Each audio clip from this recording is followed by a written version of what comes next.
Metals എന്ന കെമിസ്ട്രിയുടെ 6ാമത്തെ ചാപ്റ്ററാണ് നമ്മളിന്ന് സ്റ്റാർട്ട് ചെയ്യാനായിട്ട് പോകുന്നത്. അപ്പോൾ മെറ്റൽ എന്ന് പറഞ്ഞു കഴിഞ്ഞാൽ എന്താണ്? മെറ്റൽ എന്ന വാക്ക് കേൾക്കുമ്പോൾ തന്നെ നിങ്ങളുടെ മനസ്സിലേക്ക് എന്താ ഓർമ്മ വരുന്നത്? അല്ലേ, വളരെ ഹാർഡായ സ്ട്രോങ് ആയിട്ടുള്ള ഒരു വസ്തു അല്ലേ. ഒരു മെറ്റൽ കഷ്ണം എന്ന് പറയുമ്പോൾ തന്നെ നമുക്ക് അല്ലേ പെട്ടെന്ന് നമ്മുടെ മനസ്സിൽ ഇരുമ്പിനായിരിക്കും നമുക്ക് ഓർമ്മ വരുന്നത് അല്ലേ. നമ്മൾ ഏറ്റവും കൂടുതൽ കോമൺ ആയിട്ട് കാണുന്ന ഒരു മെറ്റൽ ഒന്നെന്ന് പറയുന്നത് ഇരുമ്പാണ്. അതല്ലാതെ വേറെ ഏതൊക്കെ മെറ്റൽ നിങ്ങൾക്കറിയാം? സ്വർണം അല്ലേ, ഇപ്പോൾ ഭയങ്കര വിലയൊക്കെ കൂടി നിൽക്കുന്ന പറയുന്ന സ്വർണം, വെള്ളി, പിന്നെ ഏതാ നമ്മുടെ ചെമ്പ്, കോപ്പർ, അതുപോലെ അലുമിനിയം, അതുപോലെ ഇങ്ങനെ ഒരുപാട് മെറ്റൽസ് നമ്മുടെ ചുറ്റും ഉണ്ട്. അപ്പോൾ ഈ മെറ്റലുകൾ എങ്ങനെയാണ് നമ്മൾ നിർമ്മിച്ചെടുക്കുന്നത്? അല്ലെങ്കിൽ ഉണ്ടാക്കിയെടുക്കാൻ പറ്റത്തില്ല, അത് പ്രകൃതിയിൽ നിന്ന് കിട്ടുന്നതാണെന്നുള്ള കാര്യം നിങ്ങൾക്ക് അറിയാം. അപ്പോൾ മെറ്റൽ എങ്ങനെയാണ് നമുക്ക് ഈ പറയുന്ന നേച്ചറിൽ കിട്ടുന്ന സാധനം നമ്മൾ എക്സ്ട്രാക്ട് ചെയ്തെടുത്ത് ഇങ്ങനത്തെ ഈ ഒരു ഫോമിലോട്ട് മാറ്റുന്നത്? അപ്പോൾ അതിൻ്റെ പിന്നിലെ പ്രവർത്തനങ്ങൾ എന്തൊക്കെയാണ്? ആ ഒരു കാര്യങ്ങളൊക്കെയാണ് നമ്മൾ ഈ ഒരു ചാപ്റ്റർ എന്ത് ചെയ്യാൻ പോകുന്നത്, പഠിക്കാനായിട്ട് പോകുന്നത്. രസകരമായിട്ടുള്ളൊരു ചാപ്റ്ററാണ്. അപ്പോൾ ആദ്യമായിട്ടാണ് നമ്മുടെ ചാനൽ കാണുന്നതെങ്കിൽ ഉറപ്പായിട്ടും ചാനൽ സബ്സ്ക്രൈബ് ചെയ്യാനും ക്ലാസ് ഇഷ്ടപ്പെട്ടാൽ ലൈക്ക് ചെയ്യാനും ഷെയർ ചെയ്ത് കൊടുക്കാനും ഒന്നും മറക്കണ്ട. നോട്ടിന് വേണ്ടി എന്ത് ചെയ്യണം? ടെലഗ്രാമിൽ ജോയിൻ ചെയ്യണം. പക്ഷേ ഇപ്പോൾ ഈ നോട്ട് നിങ്ങൾ ഇന്നിപ്പോൾ ഈ പറയുന്ന അപ്ലോഡ് ചെയ്ത ദിവസം ഒന്നും കയറി നോക്കിയാൽ കിട്ടത്തില്ല. 1-2 ദിവസം എടുക്കും അപ്ലോഡായിട്ട് വരാനായിട്ട്. നമുക്കൊന്ന് കംപ്ലീറ്റ് 1-2 പാർട്ടൊക്കെ ആയി കഴിയുമ്പോഴേ നമുക്ക് അപ്ലോഡ് ചെയ്യാനായിട്ട് സാധിക്കുകയുള്ളൂ. അപ്പോൾ അതുവരെ നിങ്ങൾക്ക് എന്ത് ചെയ്യാം? സ്ക്രീൻഷോട്ട് എടുക്കാനായിട്ട് ഞാൻ ക്ലാസ്സിൻ്റെ ഇടയ്ക്ക് ഞാൻ അതിനൊരു അവസരം നിങ്ങൾക്ക് തരാം. അത്യാവശ്യം വേണമെന്നുള്ള ഒരു സ്ക്രീൻഷോട്ട് എടുത്ത് നോട്ട് സ്വന്തമായിട്ട് എഴുതി എടുക്കുക. ഇപ്പോൾ തുടങ്ങാണ്ട മെറ്റൽ എന്ന് പറഞ്ഞാൽ എന്താ? നമ്മുടെ ചുറ്റുവട്ടത്ത് നോക്കിക്കഴിഞ്ഞാൽ ഒരുപാട് സ്ഥലത്ത് നമ്മൾ എന്ത് ചെയ്യുന്നുണ്ട്? മെറ്റൽ ഉപയോഗിക്കുന്നുണ്ട് അല്ലേ. ഇപ്പോൾ ട്രെയിനുകളായാലും ശരി, നമ്മൾ ഈ പറയുന്ന നമ്മുടെ ഇലക്ട്രോണിക് ഉപകരണങ്ങളായാലും ശരി, പാലങ്ങളായിക്കോട്ടെ, ബ്രിഡ്ജസ് ആയിക്കോട്ടെ, കൺസ്ട്രക്ഷനിലായിക്കോട്ടെ, എന്തും അല്ലെ, നിങ്ങളുടെ ചുറ്റും നോക്കിക്കഴിഞ്ഞാൽ നിങ്ങൾക്ക് ഉറപ്പായിട്ടും ഒരു 5 അല്ലെങ്കിൽ ഒരു 5-6 സ്ഥലത്തെങ്കിലും നിങ്ങളുടെ ചുറ്റും തന്നെ മെറ്റൽ ഉപയോഗിക്കുന്നുള്ളത് നിങ്ങൾക്ക് കാണാൻ പറ്റും. സോ മെറ്റൽ അത്രത്തോളം ഇമ്പോർട്ടൻ്റ് ആയിട്ടുള്ളൊരു കാര്യമാണ്. മനുഷ്യൻ്റെ എവല്യൂഷൻ അല്ലെ, നമ്മൾ ഈ പറയുന്ന മനുഷ്യന്മാർ, ഈ പറയുന്ന ആദിമ മനുഷ്യന്മാരായിട്ടുള്ള കാട്ടിലും ജീവിക്കുന്ന ആൾക്കാരിൽ നിന്ന് ഇന്നത്തെ ഈ പറയുന്ന മോഡേൺ മനുഷ്യരായതിന് പിന്നിൽ തന്നെ മെറ്റലുകൾക്ക് വളരെ ഇമ്പോർട്ടൻസ് ഉണ്ട് അല്ലേ. അതുകൊണ്ടാണ് നമ്മുടെ കാലഘട്ടത്തിന് തന്നെ നമ്മൾ തിരിച്ചിട്ടുള്ളത് എങ്ങനെയാണ് അല്ലേ. നമ്മൾ ആദ്യം ഈ പറയുന്ന ബ്രോൺസ് ഏജ് എന്ന് പറഞ്ഞ് തിരിച്ചിട്ടുണ്ടായിരുന്നു അല്ലേ. കോപ്പർ ഏജ്, അത് കഴിഞ്ഞിട്ട് ബ്രോൺസ് ഏജ്, പിന്നെ അയൺ ഏജ് എന്നൊക്കെ പറഞ്ഞ് തിരിച്ചിട്ടുണ്ട്. ഇന്നിപ്പോൾ പറയുകയാണെങ്കിൽ പറഞ്ഞു കഴിഞ്ഞാൽ ഇന്നത്തെ ഗോൾഡൻ ഏജ് എന്ന് പറയാം അല്ലേ. ഇതാ സ്വർണ്ണത്തിൻ്റെ ഒക്കെ ഒരു വില അല്ലേ. അപ്പോൾ ഇങ്ങനെ സ്വർണം അതുപോലെയുള്ള മെറ്റലുകൾ നമ്മുടെ ജീവിതത്തിൽ നമുക്ക് ഒഴിച്ചുകൂടാൻ പറ്റാത്ത ഇമ്പോർട്ടൻ്റ് ആയിട്ടുള്ള സാധനങ്ങളാണ്. അത്രയേ ഉള്ളൂ, നിങ്ങൾക്കറിയാം. അപ്പോൾ ഒരു വസ്തുവിന് നമ്മൾ എപ്പോഴാണ് അല്ലെങ്കിൽ ഇവിടെ എന്തിനൊക്കെയാണ് ഉപയോഗിക്കുന്നത്? ജസ്റ്റ് ഇതൊക്കെ ഒരു ഇൻട്രൊഡക്ഷൻ തരാൻ വേണ്ടിയിട്ടാണ് കേട്ടോ. ട്രാൻസ്പോർട്ടേഷനിൽ ഇവിടെ കാറ്, സൈക്കിള്, ബസ്, ലോറി അല്ലെ, കൊമ്പനും തുമ്പി കയ്യും എന്നൊക്കെ പറയുമ്പോൾ ബസ്സസ് ഒക്കെ ഉണ്ടല്ലോ, അതിനകത്തൊക്കെ എന്തുവാണ്? ഇരുമ്പാണ് ഉപയോഗിക്കുന്നത്. പിന്നെ കൃഷിയിൽ അല്ലേ, അഗ്രികൾച്ചർ ടൂൾസ്, ഫില്ലേഴ്സ്, നമ്മാട്ടി, മൺവെട്ടി, കോടാലി, പിക്കാസ് ഒക്കെ ഉപയോഗിക്കും. കൺസ്ട്രക്ഷനകത്താണെങ്കിൽ ബിൽഡിങ്സ്, ബ്രിഡ്ജസ്, പൈപ്പ്, അതുപോലെ തന്നെ ടെക്നോളജിക്കൽ സെക്ടറിലാണെങ്കിൽ ഫോൺ, ലാപ്ടോപ്പ്, ഇലക്ട്രിക്കൽ വയറുകൾക്കകത്തൊക്കെ എന്തുണ്ട്? മെറ്റലുണ്ട്. കൺസ്യൂമർ ഗുഡ്സിനകത്താണെങ്കിൽ ആഭരണങ്ങൾ, സ്വർണം, ഹൗസ് ഹോൾഡ് ആർട്ടിക്കിൾസിനകത്തൊക്കെ എന്തുണ്ട്? നമ്മൾ ഈ പറയുന്ന സാധനം ഉപയോഗിക്കുന്നുണ്ട്. നിങ്ങൾക്ക് അങ്ങനെ ഏതൊക്കെ മെറ്റൽ അറിയാം? നിങ്ങൾക്ക് പരിചയമുള്ള മെറ്റൽ ഏതൊക്കെയാ? ഇരുമ്പ് എല്ലാവർക്കും അറിയാം, ഗോൾഡ് എല്ലാവർക്കും അറിയാം അല്ലേ, അലൂമിനിയം എല്ലാവർക്കും അറിയാം, അതുപോലെ കോപ്പർ എല്ലാവർക്കും അറിയാം, അതുപോലെ സിൽവർ, ഇതൊക്കെ നമ്മൾ എന്ത് ചെയ്യാണ്? നമ്മുടെ നിത്യജീവിതത്തിൽ ഉപയോഗിക്കുന്ന മെറ്റലുകളാണ്. അപ്പോൾ ഒരു വസ്തുവിനെ മെറ്റൽ എന്ന് വിളിക്കണമെങ്കിൽ എന്തൊക്കെ കണ്ടീഷൻസ് ആയിരിക്കും സാറ്റിസ്ഫൈ ചെയ്യേണ്ടത്? അല്ലെങ്കിൽ എന്തൊക്കെ ഗുണങ്ങളുള്ള ഒരു വസ്തുവിനെയാണ് നമ്മൾ മെറ്റൽ എന്ന് വിളിക്കുന്നത് എന്ന് ചോദിച്ചാൽ നിങ്ങൾ പറയും ഈ പറയുന്ന പോയിന്റുകൾ അല്ലെ. മുന്നത്തെ ചെറിയ ക്ലാസ്സുകൾ നമ്മൾ പഠിച്ചിട്ടുണ്ട്. മെറ്റൽ എന്ന് പറഞ്ഞു കഴിഞ്ഞാൽ എന്താണ്? സോനോരിറ്റി ഉണ്ട്, എന്ന് വെച്ചാൽ തട്ടുമ്പോൾ സൗണ്ട് കേൾക്കും. നിങ്ങൾക്ക് ഏറ്റവും ഇഷ്ടപ്പെട്ട സൗണ്ട് ഏതാണെന്ന് പറയട്ടെ? സ്കൂളിൽ മണിയടിക്കുമ്പോഴല്ലേ നമ്മൾ ഈ പറയുന്ന സ്കൂൾ ബെല്ല് റിങ് ചെയ്യുമ്പോഴല്ലേ നിങ്ങളുടെ സ്കൂൾ വിടുന്ന സന്തോഷമുള്ള അവസരമല്ലേ. അപ്പോൾ ആ പറയുന്ന സൗണ്ട് കേൾക്കാൻ കാരണം എന്താണ്? മെറ്റലിന് സോനോരിറ്റി എന്ന് പറയുന്ന പ്രോപ്പർട്ടി ഉള്ളത് കൊണ്ടാണ് അല്ലേ. അതുകൊണ്ടാണ് ആ പറയുന്ന ബെല്ലടിക്കുമ്പോഴത്തേക്ക് ഇലക്ട്രിക് ബില്ലാണെങ്കിലും പോട്ടെ, പണ്ടത്തെ ഈ പറയുന്ന തട്ടുന്ന മണിയായാലും ശരി, എന്തോ ആയിക്കോട്ടെ, എന്താണത്? അത് മെറ്റൽ കൊണ്ടാണ് ഉണ്ടാക്കിയിട്ടുള്ളത്. പൊതുവെ ഇരുമ്പായിരിക്കും. അപ്പോൾ ഈ പറയുന്ന ഇരുമ്പ് തട്ടുമ്പോൾ സൗണ്ട് കേൾക്കും. സോ മെറ്റലുകൾക്ക് പൊതുവെ തട്ടിയ സൗണ്ട് കേൾക്കും. അതിനെ സോണോരിറ്റി എന്ന് പറയും. ഇനി മാലിയബിലിറ്റി അല്ലെ, നമുക്ക് ഈ പറയുന്ന ഇരുമ്പിനെ അല്ലെങ്കിൽ ഈ പറയുന്ന മെറ്റലുകളെ, സ്വർണ്ണത്തിനൊക്കെ എന്ത് ചെയ്യാം? അടിച്ചു പരത്തി ഷീറ്റുകളാക്കി മാറ്റാൻ പറ്റും. നിങ്ങളുടെ സ്കൂളിലൊക്കെ ഉറപ്പായിട്ടും ഒരു ഷെഡ് ഉണ്ടാവും. ഷെഡിന്റെ മുകളിൽ ഷീറ്റ് ഉണ്ടാവും അല്ലെ, അലുമിനിയത്തിന്റെ ഒക്കെ റൂഫിംഗ് ഷീറ്റ് ഉണ്ടാവും. അങ്ങനെ അടിച്ചു പരത്തി ഷീറ്റാക്കുന്ന പ്രോപ്പർട്ടിയാണ് നമ്മൾ മാലിയബിലിറ്റി എന്ന് പറയുന്നത്. മറ്റൊന്നാണ് ഡക്റ്റിലിറ്റി. ഡക്റ്റിലിറ്റി എന്ന് വെച്ചാൽ എന്താണ്? അങ്ങനെ നൂല് പോലെ വലിച്ചു നീട്ടാൻ പറ്റുന്ന കഴിവിനെയാണ് നമ്മൾ എന്ത് വിളിക്കുന്നത്? ഡക്റ്റിലിറ്റി. നിങ്ങളുടെ വീട്ടിൽ കറണ്ട് കണക്ഷൻ വന്നിരിക്കുന്ന വയർ അല്ലെ, കോപ്പർ കൊണ്ടല്ലേ ഉണ്ടാക്കിയിട്ടുള്ളത്. അതുപോലെ നമ്മൾ ഈ പറയുന്ന KCBയുടെ പോസ്റ്റിൽ കൂടെ പോകുന്ന ലൈന് അലുമിനിയം കൊണ്ടല്ലേ ഉണ്ടാക്കിയിട്ടുള്ളത്. അപ്പോൾ അതൊക്കെ ഇങ്ങനെ നൂല് പോലെ ആക്കാനുള്ള കഴിവില്ലേ. മാല അല്ലേ, സ്വർണ്ണമാല എന്ന് പറയുമ്പോൾ സ്വർണ്ണ നൂലല്ലേ. അപ്പോൾ ഇങ്ങനെയുള്ള കാര്യങ്ങളൊക്കെ എന്താണ്? ഈ പറയുന്ന നമ്മൾ മെറ്റലിൻ്റെ പ്രോപ്പർട്ടീസ് ആണ്. ഇതല്ലാതെ നമുക്ക് വേണമെങ്കിൽ എന്ന് പറയാം കണ്ടക്ടിവിറ്റി അല്ലേ. എന്താണ് കണ്ടക്ടിവിറ്റി? അത് ഹീറ്റിനെയും കണ്ടക്ട് ചെയ്യും, അതുപോലെ എന്താണ് ഇലക്ട്രിക് കറണ്ടിനെയും കണ്ടക്ട് ചെയ്യും അല്ലേ. വീട്ടിൽ അലുമിനിയത്തിൽ പാത്രങ്ങൾ ഉണ്ടാക്കിയിട്ട് നമ്മളത് ഭക്ഷണം പാചകം ചെയ്യാറില്ലേ. അതുപോലെ തന്നെ നമ്മൾ ഈ പറയുന്ന കണ്ടക്ടിങ് വയേഴ്സ് ആയിട്ട് ഉപയോഗിക്കുന്നത് ഇലക്ട്രിസിറ്റി കണ്ടക്ട് ചെയ്യുന്നതുകൊണ്ടല്ലേ. അപ്പോൾ ഇതൊക്കെയാണ് പ്രധാനപ്പെട്ട മെറ്റലിൻ്റെ പ്രോപ്പർട്ടീസ് എന്ന് പറയുന്നത്. നമുക്ക് സോണോരിറ്റി ഉണ്ട്, മാലിയബിലിറ്റി ഉണ്ട്, ഡക്റ്റിലിറ്റി ഉണ്ട്, ഒരു പൊതുവെ എന്തായിരിക്കും, ഹാർഡായിരിക്കും. അതുകൊണ്ടല്ലേ നമ്മൾ ബിൽഡിങ്ങിൻ്റെയൊക്കെ പണിയ സമയത്ത് ഈ പറയുന്ന കോൺക്രീറ്റിനകത്തൊക്കെ ഈ ഇരുമ്പ് TMT കമ്പികളൊക്കെ എടുത്ത് വയ്ക്കുന്നത്. അപ്പോൾ അങ്ങനെ ഒരുപാട് പ്രോപ്പർട്ടീസ് ഉണ്ട്. സിമ്പിൾ, എല്ലാവർക്കും അറിയാവുന്ന കാര്യം അല്ലേ. ബെയിലി പാലം നമ്മൾ ഈ അടുത്ത് നമ്മൾ ദുരന്തം വന്നപ്പോൾ കണ്ടതാണ് അല്ലേ. പട്ടാളം വന്ന് നിമിഷ നേരം കൊണ്ട് എന്ത് ചെയ്തു, ഒരു പാലം നിർമ്മിച്ചു. അത് നമ്മൾ എന്ത് വിളിക്കും, ബെയിലി പാലം എന്ന് വിളിക്കും. അപ്പോൾ ഈ പറയുന്ന ബെയിലി പാലം എങ്ങനെ ഇരിക്കുന്നത്, ഇതുപോലെ ഇരിക്കുന്ന ബെയിലി പാലം. ഓക്കെ, അപ്പോൾ ഇങ്ങനെ പാലങ്ങളൊക്കെ നിർമ്മിക്കാനൊക്കെ നമ്മൾ മെറ്റലിനെ എന്ത് ചെയ്യും, യൂസ് ചെയ്യും. അങ്ങനെയുള്ള മെറ്റൽ എവിടെയാണ് കാണുന്നത്? അപ്പോൾ നിങ്ങൾ നേരെ ഇങ്ങോട്ട് പോകണം, നമ്മുടെ KGFിലോട്ട് പോകണം. റോക്കി ഭായ് എല്ലാവർക്കും ഓർമ്മയുണ്ടല്ലോ, KGF അല്ലേ. KGFിലെ റോക്കി ഭായ് എന്താ അവിടെ നിന്ന് എടുത്തുകൊണ്ടിരുന്നത്, സ്വർണ്ണമാണ് എടുത്തുകൊണ്ടിരുന്നത്. സ്വർണ്ണം എന്ന് പറഞ്ഞാൽ എന്താണ്, അതൊരു മെറ്റലാണ്. അപ്പോൾ മെറ്റലുകളൊക്കെ എവിടെ നിന്ന് കിട്ടും, ഭൂമിയിൽ നിന്ന് കിട്ടും അല്ലേ. മണ്ണ് കുഴിച്ചിട്ടല്ലേടാ KGFിൽ റോക്കി ഭായ് ആപ്പോഴല്ലേ മൊത്തം മറ്റേ കറുത്ത് ഇരുണ്ട് പൊടിപടലങ്ങളോട് കൂടി അതിലല്ലേ നമ്മുടെ റോക്കി ഭായ് എന്തെടുക്കുന്നത്, സ്വർണ്ണം എടുക്കുന്നത്. അപ്പോൾ ഈ പറയുന്ന സ്വർണ്ണം എവിടെ നിന്ന് കിട്ടും, നമ്മുടെ ഭൂമിയുടെ ക്രസ്റ്റിൽ നിന്ന് കിട്ടും. ഭൂമിയുടെ ക്രസ്റ്റിൽ, സ്വർണ്ണം എന്നല്ല, മെറ്റലുകൾ പൊതുവെ കാണുന്നത് നമ്മുടെ ഭൂമിയുടെ ക്രസ്റ്റിന്റെ ഭാഗത്താണ്. ഭൂമിയുടെ ക്രസ്റ്റ് അല്ലെ, ഈ പറയുന്ന പുറത്തെ ഭാഗം, ഭൂവൽക്കം എന്ന് നമ്മൾ മലയാളത്തിൽ പറയുന്ന ക്രസ്റ്റിലാണ് സാധാരണ പല മെറ്റലുകളും കാണുന്നത്. പക്ഷെ പ്രശ്നം എന്താണെന്ന് വെച്ചാൽ മെറ്റലുകൾ ഹൈലി റിയാക്റ്റീവായ ഒന്നാണെന്ന് നമ്മൾ എവിടെ പഠിച്ചു, പീരിയോഡിക് ടേബിളിൽ പഠിച്ചു. Metal, non metal, metalloid. അപ്പോൾ മെറ്റൽ ഹൈലി റിയാക്റ്റീവ് ആയതുകൊണ്ട് തന്നെ ഇവർ പെട്ടെന്ന് മറ്റുള്ളവരുമായിട്ടൊക്കെ ചേർന്ന്, അപ്പോൾ ഒരിക്കലും ഒന്നല്ല, പലപ്പോഴും മെറ്റലുകൾ നമ്മുടെ ഭൂമിയുടെ സർഫസിൽ നമുക്ക് എടുത്തങ്ങ് ഉപയോഗിക്കാൻ പറ്റുന്ന രീതിയിൽ അങ്ങനെ സിമ്പിളായിട്ടല്ല കിടക്കുന്നത്. പലപ്പോഴും അവർ എന്തായിട്ടാണ് കിടക്കുന്നത്, കമ്പൈൻഡ് സ്റ്റേറ്റിലാണ് കിടക്കുന്നത്. എന്ത് സ്റ്റേറ്റിലാണ് കാണുന്നത്, കമ്പൈൻഡ് അവസ്ഥയിലാണ് കാണുന്നത്. കാരണം എന്താണ്, അവർ ഹൈലി റിയാക്റ്റീവ് ആയതുകൊണ്ട്. എന്നാൽ നമ്മുടെ ഗോൾഡ് പോലെയുള്ള അല്ലെങ്കിൽ നമ്മുടെ പ്ലാറ്റിനം പോലെയുള്ള ചിലതൊക്കെ എന്ത് ചെയ്യാറുണ്ട്, മറ്റുള്ളവരുമായിട്ട് മിക്സ് ആയിട്ടാണെങ്കിലും റിയാക്ട് ചെയ്യാതെ കിടക്കുന്നവരും നമ്മുടെ കൂട്ടത്തിൽ ഉണ്ട്. ചില മെറ്റലുകൾ നമ്മുടെ കടൽ വെള്ളത്തിലൊക്കെ നമുക്ക് കാണാറുണ്ട്. പക്ഷെ പൊതുവിൽ മെറ്റൽ എവിടെ കാണുമെന്ന് ചോദിച്ചാൽ നിങ്ങൾ പറയും അത് ഭൂമിയുടെ ക്രസ്റ്റിന്റെ ഭാഗത്തായിട്ട് കാണും. അതിലും ഏറ്റവും കൂടുതൽ കമ്പൈൻഡ് സ്റ്റേറ്റിലാണ് കാണുന്നത്. അങ്ങനെ നമ്മുടെ ഭൂമിയുടെ ക്രസ്റ്റിൽ ഈ പറയുന്ന മെറ്റൽസ് കാണുന്ന പാറകളെയൊക്കെ നമുക്ക് സിമ്പിളായിട്ട് എന്ത് വിളിക്കാം, മിനറലുകൾ എന്ന് വിളിക്കാം. എന്ത് വിളിക്കാം, മിനറലുകൾ എന്ന് വെച്ചാൽ ഒരു മെറ്റല് മറ്റെന്തെങ്കിലുമൊക്കെ ആയിട്ട് ചേർന്ന് കാണപ്പെടുന്ന ആ ഒരു പാറയാണ് നമ്മൾ, അല്ലെങ്കിൽ ആ ഒരു വസ്തുവിനെയാണ് നമ്മൾ മിനറൽ എന്ന് വിളിക്കുന്നത്. ഉദാഹരണം നോക്കിയാൽ ബോക്സൈറ്റ്, അലൂമിനിയം കാണപ്പെടുന്ന പാറ. കോപ്പർ പൈറൈറ്റ്, കോപ്പർ കാണുന്ന പാറ. ഹാമറ്റൈറ്റ്, ഇരുമ്പടങ്ങിയിട്ടുള്ള പാറ കഷ്ണം. കലാമൈൻ, അതുപോലെ എന്താണ് ഈ പറയുന്ന സിങ്ക് അടങ്ങിയിട്ടുള്ള പാറകൾ. ഇങ്ങനത്തെ പാറകളായിട്ടായിരിക്കും നമ്മുടെ ഭൂമിയുടെ സർഫസിൽ ആര് കാണുന്നത്, ഈ പറയുന്ന മെറ്റൽ കാണുന്നത്.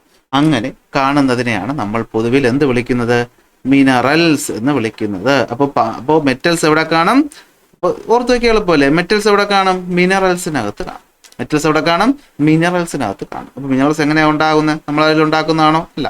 Naturally occurring metals or compounds are generally called as minerals. പ്രകൃതിയിൽ സ്വന്തമായിട്ടുണ്ടാകും. ഇനി മെറ്റലിന് വേറൊരു, അല്ലെങ്കിൽ മിനറലിന് വേറൊരു ഡെഫിനിഷൻ കൂടി ഉണ്ട്. Naturally occurring homogeneous substances with definite physical and chemical characteristics എന്നൊക്കെ പറഞ്ഞൊരു ഡെഫിനേഷൻ ഉണ്ട്. നമുക്കത് വേണ്ട, നമ്മൾ ഇത്രമാത്രം മനസ്സിലാക്കിയാൽ മതി. നമ്മുടെ പ്രകൃതിയിൽ, ഭൂമിയിൽ നമ്മൾ ഈ പറയുന്ന കുഴിച്ച് നോക്കുമ്പോൾ ഈ പറയുന്ന പല മെറ്റലുകളും മറ്റുള്ളവരുമായിട്ടൊക്കെ ചേർന്ന് ഒരു പാറയായിട്ട് കാണും. ആ പാറകളെ നമുക്ക് എന്ത് വിളിക്കാം, മിനറലുകൾ എന്ന് വിളിക്കാം. അതിൽ മെറ്റാലിക് ആയിട്ടുള്ള മിനറൽസും ഉണ്ട്, നോൺ മെറ്റാലിക് ആയിട്ടുള്ള മിനറൽസും ഉണ്ട്. എന്ന് വെച്ചാൽ എന്താണ്, മെറ്റലിന്റെ പ്രോപ്പർട്ടീസ് കാണിക്കുന്നവരും ഉണ്ട്, എന്നാൽ മെറ്റൽ അല്ലാതെ നോൺ മെറ്റൽ, ഇപ്പം മൈക്ക, ജിപ്സം, ലൈം സ്റ്റോൺ അങ്ങനെയൊക്കെ പറഞ്ഞ സാധനങ്ങളില്ലേ, അവർ മിനറലാണ് പക്ഷെ എന്തല്ല, മെറ്റാലിക് അല്ല. അങ്ങനത്തതും കാണും. അപ്പം അത്രയേ ഉള്ളൂ. അപ്പം എന്താ പറഞ്ഞത്, മെറ്റൽ എവിടെ കാണും, മെറ്റല് നമ്മുടെ ഭൂമിയുടെ ക്രസ്റ്റിൽ കാണും. എങ്ങനെ കാണും, പൊതുവിൽ മറ്റുള്ളവരുമായിട്ട് മിക്സ് ചെയ്ത് കാണും. അതിനെ എന്ത് വിളിക്കും, മിനറൽ എന്ന് വിളിക്കും. ഈ മിനറൽ അല്ലാതെ കാണും. ഗോൾഡ്, പ്ലാറ്റിനം പോലെയുള്ളവർ ഫ്രീ സ്റ്റേറ്റിലും കാണാറുണ്ട്. ഇനി ഇതല്ലാതെ എങ്ങനെ കാണുമെന്ന് ചോദിച്ചാൽ, കടൽ വെള്ളത്തിനകത്ത് സോഡിയം പോലെയുള്ള ചില മെറ്റൽസുകൾ മറ്റുള്ളതുമായിട്ട് അലിഞ്ഞു കിടക്കുന്ന അവസ്ഥയിലും കാണപ്പെടാറ് ഉണ്ടോ എന്ന് ചോദിച്ചാൽ ഉണ്ട്. അപ്പോൾ വരുന്നൊരു ചോദ്യം, അപ്പം അങ്ങനെ നമ്മുടെ ഭൂമിയുടെ സർഫസിൽ ഈ പറയുന്ന മെറ്റൽ കാണുമെങ്കിൽ പിന്നെ എന്തിനാണ് നമ്മൾ ഈ ഖനികൾ എന്ന് പറയുന്ന ഒരു സ്ഥലത്തെ പറ്റി പറയുന്നത്, അല്ലേ? കോളാർ, ഗോൾഡ് ഈ പറയുന്ന ഓറാണല്ലോ, അതെന്താണ്, ഈ പറയുന്ന സ്വർണ്ണം ഖനിയാണ്, അല്ലേ, മൈൻസ് ആണ്.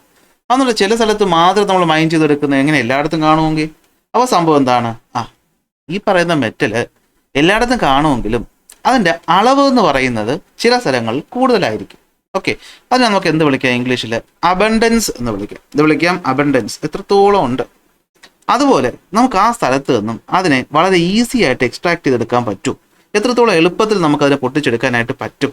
ഒരു ഉദാഹരണം പറയട്ടെ, നിങ്ങളുടെ വീടിരിക്കുന്ന സ്ഥലം, അതിന് താഴെയായിട്ട് കുറച്ച് സ്വർണ്ണം ഉണ്ടെന്ന് വിചാരിക്കും. എത്ര സ്വർണ്ണമുണ്ട്? ആരും ഒന്ന് കാൽക്കുലേറ്റ് ചെയ്തപ്പോഴത്തേക്ക് ഒരു 2 പവൻ സ്വർണ്ണം ഉണ്ടെന്ന് വിചാരിക്കുക. അവിടെ ഇവിടെയൊക്കെ ചിതറി കിടക്കുകയാണ്. നിങ്ങൾ വീഡിയോസൊക്കെ കണ്ടിട്ടുണ്ടാവുമല്ലോ അല്ലേ? കടൽ വെള്ളത്തിൽ അല്ലെങ്കിൽ ഈ പറയുന്ന നമ്മുടെ ഒഴുകി വരുന്ന നദിയിലെ അടിയിൽ കിടക്കുന്ന നദിയിൽ നിന്നുള്ള വെള്ളം ഉണ്ടല്ലോ, മണ്ണുണ്ടല്ലോ, അതൊക്കെ തലിച്ച തരിയായിട്ട് സ്വർണ്ണം കാണാൻ പറ്റും. അതുപോലെ ചിലപ്പോൾ നിങ്ങളുടെ വീടിനടിയിലും ഉണ്ടെന്ന് നോക്കിയായിരിക്കാം. എന്നും പറഞ്ഞ് സ്വർണ്ണം ഉണ്ടെന്ന് പറഞ്ഞ് നിങ്ങളെ വീടും തല്ലി പൊളിച്ച് അവിടെ നിന്ന് കുഴിച്ചെടുക്കാൻ നിൽക്കൂ? ഇല്ല. കാരണം എന്താ? നമ്മുടെ വീടിനാണ് വില. അപ്പോൾ ഇവിടുന്ന് കിട്ടുന്ന സാധനത്തിന്റെ വില എന്ന് പറയുന്നത് ഈ പറയുന്നത് കുഴിച്ചെടുക്കാൻ കൊടുക്കുന്ന കോസ്റ്റിനേക്കാൾ കൂടുതലായിരിക്കണം, ലാഭകരമായിരിക്കണം അല്ലേ? അപ്പോൾ പ്രൊഡക്ഷൻ കോസ്റ്റ് കുറവായിരിക്കണം. മാത്രമല്ല ഹൈ മെറ്റൽ കണ്ടന്റ് ഉണ്ടെങ്കിൽ നമുക്കൊരു മിനറൽ കാണുന്ന സ്ഥലത്തിന് എന്തെന്ന് വിളിക്കാൻ പറ്റുള്ളൂ? ഓർ എന്ന് വിളിക്കാൻ പറ്റും. അപ്പോൾ അടുത്ത പോയിന്റ്, എന്താണ് ഒരു ഓർ എന്ന് വെച്ചാൽ? മിനറല് നമുക്ക് കിട്ടും. ആ മിനറലുള്ള സ്ഥലത്ത് നിന്ന് മെറ്റലിനെ നമുക്ക് ലാഭകരമായി എക്സ്ട്രാക്ട് ചെയ്തെടുക്കാൻ പറ്റുമെങ്കിൽ അങ്ങനെയുള്ള സ്ഥലത്തിനെ വിളിക്കുന്ന പേര് ഓർ. ചെറിയ കൺഫ്യൂഷൻ വന്നു കാണും. നോക്കുക, ഇങ്ങനെ മനസ്സിലാക്കുക. മെറ്റൽ എന്ന് പറയുന്ന സാധനം മണ്ണുമായി ഭൂമിയുമായി മിക്സ് ചെയ്ത് കിടക്കുമ്പോൾ നമ്മൾ അതിനെ വിളിക്കുന്ന പേരാണ് മിനറല്. ഈ മിനറൽ എന്ന് പറയുന്നതിനകത്ത് നിറച്ചും എന്തുണ്ട്? ഈ മെറ്റൽ ഉണ്ടെങ്കിൽ, നമുക്ക് ആവശ്യമുള്ള മെറ്റൽ ഉണ്ടെങ്കിൽ, നിറച്ചും ഉണ്ടെങ്കിൽ, അത് നമുക്ക് ലാഭകരമായിട്ട് എടുക്കാൻ പറ്റുമെങ്കിൽ, ഈ 2 കണ്ടീഷൻസും ഒക്കെ സാറ്റിസ്ഫൈ ചെയ്താൽ ആ സ്ഥലത്തെ നമുക്ക് എന്ത് വിളിക്കാം? ഓർ എന്ന് വിളിക്കാം. എന്ത് വിളിക്കാം? ഓർ എന്ന് വിളിക്കാം. ഇതാണ് ലോജിക്ക്. അപ്പോൾ ഒന്നും കൂടെ, മെറ്റല് മണ്ണുമായി മിക്സ് ചെയ്ത് കാണുന്ന പാറകൾ minerals, copper pyrite, bauxite, haematite, calamine ഉദാഹരണം. ഇതിൻ്റെ അകത്ത് ഈ പറയുന്ന മെറ്റൽ ആവശ്യത്തിലുണ്ടെങ്കിൽ നമ്മൾ അതിനെ എന്ത് വിളിക്കും? ഓർ എന്ന് വിളിക്കും. അലുമിനിയത്തിന്റെ ഓറ് ബോക്സൈറ്റ്, കോപ്പറിന്റെ ഓറ് കോപ്പർ പൈറേറ്റ്, ഇരുമ്പിന്റെ ഓറ് ഹാമറ്റൈറ്റ്. എന്നാൽ അയൺ പൈറേറ്റ് എന്ന് പറയുന്ന ഒരു മിനറലും ഉണ്ട്. പക്ഷെ അതിന് നമ്മൾ ഓറൊന്നും വിളിക്കില്ല. കാരണം എന്താണ്? കാരണം അതിന് എക്സ്ട്രാക്ട് ചെയ്തെടുക്കാൻ ഭയങ്കര പൈസ ചിലവ്. അതിന് വേണ്ടിയുള്ള ഇരുമ്പൊന്നും അവിടെ നിന്ന് കിട്ടാൻ പോകുന്നില്ല. അതുപോലെ ക്ലേ, നമ്മളെ കളിമണ്ണിനകത്ത് ഈ പറയുന്ന മിനറൽസ് ഉണ്ട് എന്ന് പറഞ്ഞാൽ കളിമണ്ണിന് നമ്മൾ ആരും ഓറൊന്നും വിളിക്കില്ല. കാരണം എന്താ? അതിൽ ഇത് ഓരോന്ന് എക്സ്ട്രാക്ട് ചെയ്തെടുക്കാന്ന് വെച്ചാൽ ഭയങ്കര പൈസ ചിലവാകും, കിട്ടുന്ന വളരെ തുച്ഛമായ സാധനമായിരിക്കും, അതുകൊണ്ട് ഗുണമില്ലല്ലോ. അങ്ങനെയാണ് ഒരു മിനറൽ എന്തായിട്ട് മാറുന്നത്? ഓറായിട്ട് മാറുന്നത്. ഇവിടെ പറയുന്നത് അത് തന്നെ. Okay, the same metal can be found in the form of various minerals in the nature. അല്ലേ, നമ്മുടെ പ്രകൃതിയിൽ മിനറൽസ് പല ഫോമിൽ കാണാറുണ്ട്. ഇപ്പം ഇരുമ്പിന് തന്നെ ഹാമറ്റൈറ്റ് എന്നൊരു മിനറൽ ഉണ്ട്, മാഗ്നറ്റൈറ്റ് ഉണ്ട്, ലിമണൈറ്റ്, സിഡറൈറ്റ് എന്നൊക്കെ പറഞ്ഞിട്ട് പലതരം മിനറൽസ് ഉണ്ട്. അതിൽ നമുക്ക് ഏറ്റവും കൂടുതൽ ഹൈ അയൺ കണ്ടന്റ് ഉള്ളതിനെ നമ്മൾ ഓർ എന്ന് വിളിക്കുകയുള്ളൂ അല്ലേ. Metals are separated from the most suitable one among these. അല്ലാതെ ഏറ്റവും സ്യൂട്ടബിൾ ആയിട്ടുള്ളതിൽ നിന്ന് നമ്മൾ എക്സ്ട്രാക്ട് ചെയ്യുള്ളൂ. ഉദാഹരണം നമ്മൾ നോക്കിക്കഴിഞ്ഞാൽ ക്ലേ എന്ന് പറയുന്നതിനകത്ത് അലൂമിനിയം ആവശ്യം പോലെ ഉണ്ട്. പക്ഷേ ബോക്സൈറ്റ് എന്ന് പറയുന്നതിൽ നിന്ന് മാത്രമേ നമ്മളത് എടുക്കാറുള്ളൂ. കാരണം എന്താണ്? ബോക്സൈറ്റിനകത്താണ് ഈ പറയുന്ന സാധനം നല്ല അളവിലുള്ളത്. അതിൻ്റെ ഉദാഹരണമാണ് പറഞ്ഞത്. അബണ്ടൻ്റ് ആയിട്ട് കാണണം, ഈസി ആയിട്ട് നമുക്ക് എക്സ്ട്രാക്ട് ചെയ്യാൻ പറ്റണം, ഹൈ മെറ്റൽ കണ്ടന്റ് ആയിരിക്കണം, ലോ പ്രൊഡക്ഷൻ കോസ്റ്റും ആണെങ്കിൽ നമുക്കതിനെ എന്ത് വിളിക്കാം? അതിനെ ഓർ എന്ന് വിളിക്കാം. അപ്പോൾ ഇവിടുന്ന് പഠിക്കണം, എന്താണ് മിനറൽ എന്ന് പഠിക്കണം, എന്താണ് ഓർ എന്നും പഠിക്കണം. Any mineral from which a metal can be extracted easily and economically is called an ore of a mineral എന്ന് പറയുന്നത്. സെറ്റ് അല്ലേ? അങ്ങനെ പ്രകൃതിയിൽ കാണുന്ന പ്രധാനപ്പെട്ട കുറച്ച് നമുക്ക് ഓറുകളുടെ പേരൊന്ന് പഠിക്കണം. ഓർത്ത് വെച്ചോ. അലൂമിനിയത്തിന്റെ ഓറ് ബോക്സൈറ്റ്. എങ്ങനെ ഓർത്ത് വയ്ക്കും? എടാ, അലുമിനിയം ബോക്സ് എന്ന് ആലോചിച്ചാൽ പോരെ. അലുമിനിയം എന്ന് പറഞ്ഞ പെട്ടിയല്ലേ, അലുമിനിയം പെട്ടി, തകരപ്പെട്ടി എന്നൊക്കെ പറയുന്ന അലുമിനിയത്തിന്റെ പെട്ടി. അപ്പോൾ അലുമിനിയം ബോക്സ്. അപ്പോൾ അലുമിനിയത്തിൽ നിന്ന് നിങ്ങൾക്ക് എന്ത് കിട്ടും? ബോക്സൈറ്റ് ആണ് അതിന്റെ ഓറെന്ന് കിട്ടും. Al2O3 2H2O, അലുമിനിയം ഓക്സൈഡ് അല്ലെ, Al2O3 2H2O. അടുത്ത് അയൺ ആണെങ്കിൽ എങ്ങനെ കിട്ടും? ഇങ്ങനെ ആലോചിച്ചാൽ മതി. എടാ, അയൺ വെച്ചല്ലേ നമ്മൾ ഹാമർ ഉണ്ടാക്കുന്നത് അല്ലെ. ഈ പറയുന്ന നിങ്ങൾ ആ ഹാമർ ഉണ്ടല്ലോ, നമ്മുടെ ചുറ്റിക ഉണ്ടാക്കിയിട്ടുള്ള ഇരുമ്പ് വെച്ചിട്ടല്ലേ. അപ്പോൾ അയണിന്റെ ഓറാണ് ഹാമറ്റൈറ്റ്. ഹാമറിൽ നിന്ന് ഹാമറ്റൈറ്റ് ഓർ. ഇനി ഇരുമ്പിൽ കാന്തം ഒട്ടുമല്ലോ, അപ്പോൾ മാഗ്നറ്റൈറ്റും അതിന്റെ ഓറ് തന്നെ. മാഗ്നറ്റിൽ നിന്ന് മാഗ്നറ്റൈറ്റ്. അപ്പോൾ ഇരുമ്പ് കൊണ്ടാണ് നമ്മൾ ചുറ്റിക ഉണ്ടാക്കിയിട്ടുള്ളതെന്ന് ഓർത്താൽ മതി. അപ്പോൾ എന്താണ്? അതിൽ നിന്ന് ഹാമറ്റൈറ്റും കിട്ടും, അത് കാന്തത്തിൽ ഒട്ടുമെന്നുള്ളത് കൊണ്ട് മാഗ്നറ്റൈറ്റും കിട്ടും. Fe2O3 Fe3O4. ഇത് നിങ്ങൾ തന്നെ എഴുതി പഠിച്ചോളൂ, അല്ലാതെ ഇതിനകത്ത് കോടൊന്നുമില്ല. ഇനി കോപ്പറിന്റെ കാര്യം ഭയങ്കര ഈസിയാണ്. Copper pyrite, copper glance, cuprite, മൂന്നിനകത്തും കൂ ഉണ്ട്, കൂ വെച്ച് കോപ്പർ എന്ന് ഓർക്കാം. അപ്പോൾ കോപ്പറിന്റെ ഓർത്ത് വയ്ക്കാൻ വലിയ പാടൊന്നുമില്ല. Copper pyrite, copper glance, cuprite കിട്ടും. സിങ്കിനകത്താണെങ്കിൽ എന്തുവാണുള്ളത്? സിങ്ക് നമ്മൾ സാധാരണ എന്തിനാണ് ഉപയോഗിക്കുന്നത്? സാധനങ്ങൾ കൊണ്ട് കൈയൊക്കെ കഴുകിയിട്ട് വെള്ളം കൊണ്ട് കളയാനായിട്ട്. അപ്പോൾ സിങ്കിന്റെ ഓറാണ് കലാമിൻ, കൊണ്ട് കളയുന്നതാണ്. സിങ്കിനകത്താണ്. ഞങ്ങളുടെ നാട്ടിൽ വാഷ് ബേസിന് സിങ്ക് എന്ന് പറയും. നിങ്ങളുടെ നാട്ടിൽ പറയുമെന്ന് എനിക്കറിയില്ല. അപ്പോൾ ഞങ്ങളുടെ നാട്ടിൽ പറയാറുണ്ട് വാഷ് ബേസിന് സിങ്ക് എന്നും പറയും. അപ്പോൾ സിങ്ക് നമ്മളെല്ലാം കൊണ്ട് കളയുകയാണ് ചെയ്യുന്നത്. അപ്പോൾ സിങ്കിന്റെ ഓറാണ് കലാമിൻ. സിങ്കിന്റെ ഓറാണ് കലാമിൻ. സിങ്ക് ബ്ലെൻഡിൽ സിങ്ക് ഉള്ളത് കൊണ്ട് പിന്നെ അത് പഠിച്ചു വെക്കേണ്ട ആവശ്യം. പിന്നെ വരുന്നതാണ് ടിന്ന് എന്ന് പറയുമ്പോഴത്തേക്കും അലുമിനിയം ടിൻ എന്ന് ഓർത്ത് വെക്കരുത്. അലുമിനിയം ബോക്സ് ആണ്, അത് ബോക്സൈറ്റ്. ഓക്കെ, ടിൻ എന്താന്ന് വെച്ച് കഴിഞ്ഞാൽ കസിട്രേറ്റും ടിൻ സ്റ്റോണിൽ ടിൻ ഉള്ളതുകൊണ്ട് കുഴപ്പമില്ല. പിന്നെ എന്താണ് കസിട്രേറ്റ് എന്നാണ് ഓർത്തിട്ടുണ്ട്. ഓക്കെ, ഇപ്പൊ എന്താണ് കസിട്രേറ്റ് എന്ന് പറയുമ്പോഴത്തേക്കും ഇതുമായിട്ട് ഇത്രയും എണ്ണം നിങ്ങൾക്ക് കിട്ടുമെങ്കിൽ കസിട്രേറ്റ് ടിന്നിന്റെ ആണെന്ന് ഓർത്ത് വയ്ക്കാൻ വലിയ പാടൊന്നുമില്ല അല്ലേ. അല്ലെങ്കിൽ കാസറ്റിന്റെ ടിന്നെന്നോ വല്ല ഇട്ട് ഓർത്ത് വെച്ച് കഴിഞ്ഞാൽ നിങ്ങൾക്ക് കിട്ടും. ബാക്സ് ഫോളോയിങ്ങോ അല്ലെങ്കിൽ വൺ വേർഡിലോ ചോദിക്കും സാധ്യത കൂടുതലാണ്. അതുകൊണ്ട് വേണമെങ്കിൽ ഒന്ന് മാർക്ക് ചെയ്ത് വെച്ചു. ഇത്തരം കാര്യങ്ങളൊക്കെ ചോദിക്കാൻ നമ്മുടെ എക്സാം സെല്ലുകാർ പണ്ട് ഭയങ്കര ഇൻട്രസ്റ്റ് ആയിരുന്നു. പുതിയ പാറ്റേൺ വന്നപ്പോഴത്തേക്കും ഇൻട്രസ്റ്റ് കൂടാനേ സാധ്യതയുള്ളൂ, ഇതൊന്നും ഒരിക്കലും കുറയാൻ സാധ്യതയില്ല. കിട്ടി കാണുമല്ലോ. അപ്പോൾ എന്തുവാണ്? അലൂമിനിയത്തിന് ബോക്സൈറ്റ്, അയൺ ആണെങ്കിൽ ഹാമറ്റൈറ്റും മാഗ്നറ്റൈറ്റും, കോപ്പർ ആണെങ്കിൽ copper pyrite, copper glance, cuprite. സിങ്കിനകത്താണെങ്കിലോ സിങ്ക് ബ്ലെൻഡും അതുപോലെ കലാമിനും. ടിന്നിനകത്താണെങ്കിലോ കസിട്രേറ്റും അതുപോലെ ടിൻ സ്റ്റോണുമാണ് പ്രധാനപ്പെട്ട ഓർ എന്ന് പറയുന്നത്. ഓക്കെ, അപ്പോൾ അത് ജസ്റ്റ് ഒന്ന് ഓർത്ത് വയ്ക്കണം. ഇമ്പോർട്ടൻ്റ് ആണോ എന്ന് ചോദിച്ചാൽ ഇമ്പോർട്ടൻ്റ് ആണ്. വൺ വേർഡിലോ മാച്ച് ദ ഫോളോയിങ്ങിലോ ഇവിടുന്ന് ചോദ്യങ്ങൾ വരാം. സെറ്റ് കിട്ടി. നമുക്ക് എന്ത് കിട്ടി? നമുക്ക് ഈ പറയുന്ന പ്രധാനപ്പെട്ട ഒരു ഭാഗം കിട്ടി. അതായത് നമുക്ക് എന്താണ് മെറ്റൽ, എവിടെ നിന്നാണ് മെറ്റൽ കിട്ടുന്നത് എന്നുള്ളത്. ഓക്കെ, അപ്പോൾ എന്താണ് എവിടെ നിന്നാണെന്ന് പറഞ്ഞു കഴിഞ്ഞാൽ പിന്നെ അടുത്ത ജോലി എന്താണ്? എങ്ങനെയാണ് നമ്മളിത് ഭൂമിയിൽ നിന്ന് കുഴിച്ചെടുക്കുന്നത്? അപ്പോൾ നമ്മൾ പറഞ്ഞല്ലോ, ഏത് സ്ഥലത്തു നിന്നാണോ നമ്മൾ ഈ പറയുന്ന മെറ്റലിനെ കുഴിച്ചെടുക്കുന്നത് അതിനെ നമ്മൾ എന്തെന്ന് വിളിക്കും? ഓർ എന്ന് വിളിക്കും. ഓറിനെ കുഴിച്ചെടുക്കുമ്പോൾ നമ്മളതിനെ മൈൻസ് എന്നും പറയും. അപ്പോൾ മൈനിൽ നിന്ന് കിട്ടുന്ന ഈ പറയുന്ന ഓറ്, പാറ കഷ്ണങ്ങൾ, അതിൽ നിന്ന് നമുക്ക് എക്സ്ട്രാക്ട് ചെയ്തെടുക്കണ്ടേ? നമ്മൾ പറഞ്ഞല്ലോ ഇത് പലപ്പോഴും പല ഇമ്പ്യൂരിറ്റീസും ഒക്കെ ആയിട്ട് ചേർന്നിട്ടായിരിക്കും ഇരിക്കുന്നത്. അപ്പോൾ അതിന് സെപ്പറേറ്റ് ചെയ്ത് നമുക്ക് ഈ പറയുന്ന കറക്റ്റ് പീസ് ഓഫ് മെറ്റലായിട്ട് കിട്ടണ്ടേ? അപ്പോൾ അതിന് കുറച്ച് പരിപാടിയുണ്ട്. അതിനാണ് നമ്മൾ എന്തെന്ന് വിളിക്കുന്നത്? ഈ എക്സ്ട്രാക്ഷൻ ഓഫ് മിനറൽസ് എന്ന് വിളിക്കുന്നത്, അല്ലെങ്കിൽ എക്സ്ട്രാക്ഷൻ ഓഫ് മെറ്റൽസ് എന്ന് വിളിക്കുന്നത്. അപ്പോൾ ഈ എക്സ്ട്രാക്ഷൻ എന്ന് പറയുന്ന സംഭവം നടക്കുന്നത് എങ്ങനെയാണെന്ന് വെച്ച് കഴിഞ്ഞാൽ അല്ലേ, ഒരു 15 മിനിറ്റോളം ആയില്ലേ ക്ലാസ്. എക്സ്ട്രാക്ഷൻ നമുക്ക് ഈ പറയുന്ന കോൺസെൻട്രേഷനും എക്സ്ട്രാക്ഷനും എന്ത് ചെയ്യാം? നെക്സ്റ്റ് ഒരു പാർട്ടായിട്ട് ഇട്ടാലോ? എന്ത് പറയുന്നു അല്ലേ? 15 മിനിറ്റോളം ആയില്ലേ, നിങ്ങൾക്ക് ഒരു ചെറിയ ബ്രേക്കും ആകും. ബ്രേക്ക് എടുത്തിട്ട് എന്ത് ചെയ്യാം? നമുക്ക് നെക്സ്റ്റ് ക്ലാസ് ഇന്ന് തന്നെ അപ്ലോഡ് ചെയ്യാം. കോൺസെൻട്രേഷൻ ഓഫ് ഫോഴ്സ് നമുക്ക് എന്ത് ചെയ്യാം? അതിൽ നോക്കാം. സോ ക്ലാസ് ഇഷ്ടപ്പെട്ട ഉറപ്പായിട്ട് എന്ത് ചെയ്യണം? ലൈക്ക് ചെയ്യണം, ഷെയർ ചെയ്യണം, സബ്സ്ക്രൈബ് ചെയ്യണം. അടുത്ത ക്ലാസ്സിൽ നമുക്ക് അടുത്ത ടോപ്പിക്കായിട്ട്